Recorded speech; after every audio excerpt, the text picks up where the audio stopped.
হাই friends, কি খবৰ আপোনালোকৰ? বহুত দিন হ'ল ভিডিঅ' দিবই পৰা নাছিলোঁ, মানে ডিউটিলৈ গৈ থাকোঁ যে, তো সেইকাৰণে দেৰি হয় বাৰু। এইফালে ৰাতিপুৱা চাহ খাবৰ কাৰণে ৰুটি মাৰি লৈছোঁ, পিছে ভাজিলা ৰুটিখন আকৌ চাহত ভিজাই লৈছোঁ। এনেদৰে খাই মই খুব ভাল পাওঁ দেই। আপোনালোকে বাৰু ভাল পায় নে নাপায় নাজানো।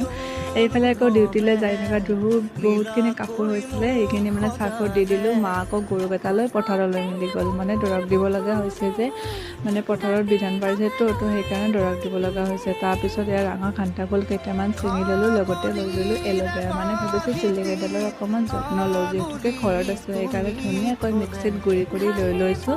লৈ পেলাই ধুনীয়া এটা মিশ্ৰণ হৈছে, দেখিছানে? তাক ধুনীয়াকৈ এনেদৰে চুলি আগৰ পৰা গৰলৈ লগাই দি 2 ঘণ্টা সময় থকাৰ পিছত এনেদৰে ধুই মেলি দি দিছোঁ। দেখিছানে? চুলিকেইডাল অকণমান ভাল হৈছে। এইফালে আকৌ মা আৰু মই অকণমান সময়ৰ পিছত ছয়গাঁৱলৈ বুলি ওলালোঁ, কাৰণ মাৰ গাটো খুব ইমান এটা ভাল নহয়।